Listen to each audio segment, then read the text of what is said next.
More children are being diagnosed with attention deficit hyperactivity disorder than ever before. It is likely that we, as educators, will have to deal with a diagnosed child within our classrooms. But how many of us know exactly what the disorder is? This podcast is an exploration into attention deficit hyperactivity disorder. We will explain what the disorder is, the characteristics of a typical student diagnosed with ADHD, and how it affects those around them. We have compiled part of our information by sending questionnaires to a range of educators, asking them about their experiences with children diagnosed with ADHD. Efforts were made to include different categories of schools. The information received from the narratives formed the body of our script. The purpose of the interviews was to identify the issues associated with ADHD in mainstream classes. This podcast has been made in Limerick, Ireland, as a part of the Understanding Learning module on the 2nd of November 2014.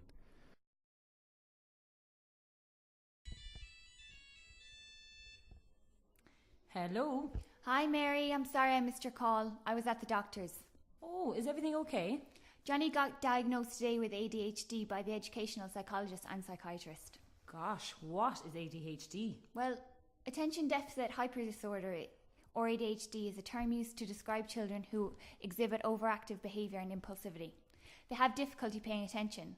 The doctors told me it's caused by a form of brain dysfunction of a genetic nature.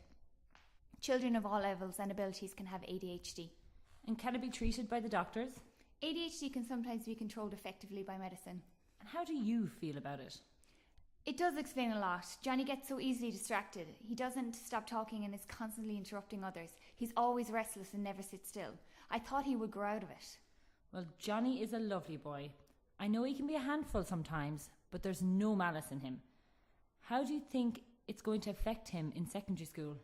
I only hope that people don't have any misconceptions of him. You know what people think about ADHD.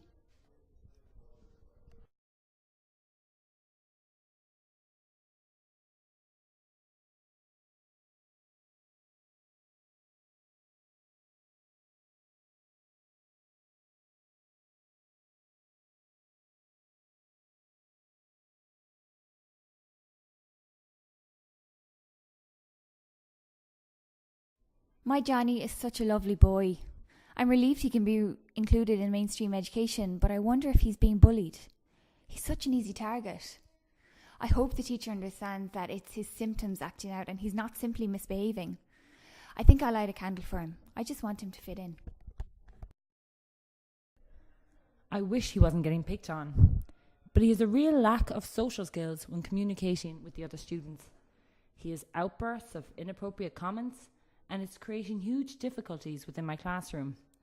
It's causing disruption for the other students and making it difficult for me to teach. I'm going to be under so much pressure to complete the syllabus with the other students. Johnny's hilarious when he distracts Mrs. Smith, but there's no way I'm sitting near him. The C students get stuck beside him. I'm sitting well away from Black Hole Johnny, and hopefully I'll end up moving into the higher honours class next year. Hello?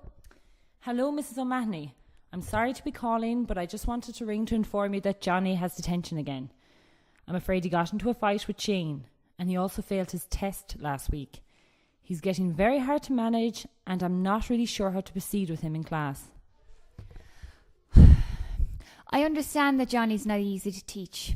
I've been reading some material on Johnny's condition, and it outlines the use of positive reinforcements. I have been trying it at home, and he seems to respond really well to the reward system. If you try this system in class, it could encourage him to behave, and it could possibly improve his grades. Well, I'm willing to try the reward system.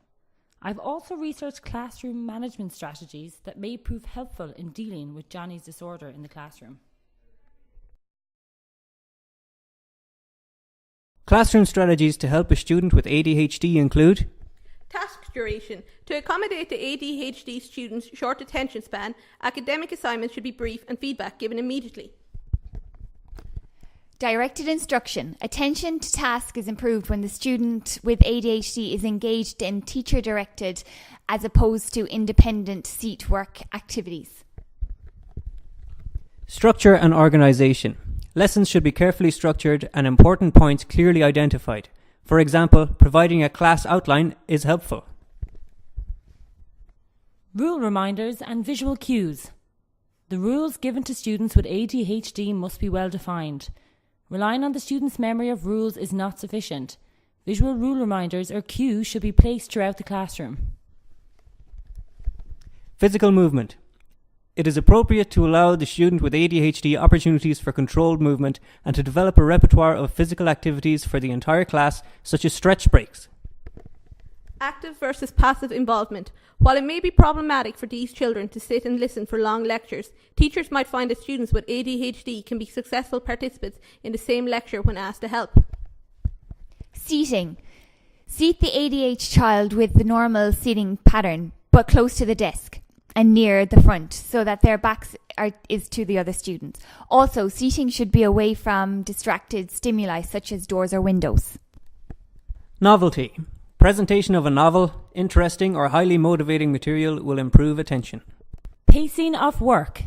When possible, it is helpful to allow students with ADHD to set their own pace for task completion. This podcast has highlighted a number of typical issues that arise as a result of ADHD and the importance of collaboration and sharing expertise. The need for a good parent-teacher relationship is vital in order for the student with ADHD to succeed, as well as well-researched and executed classroom strategies.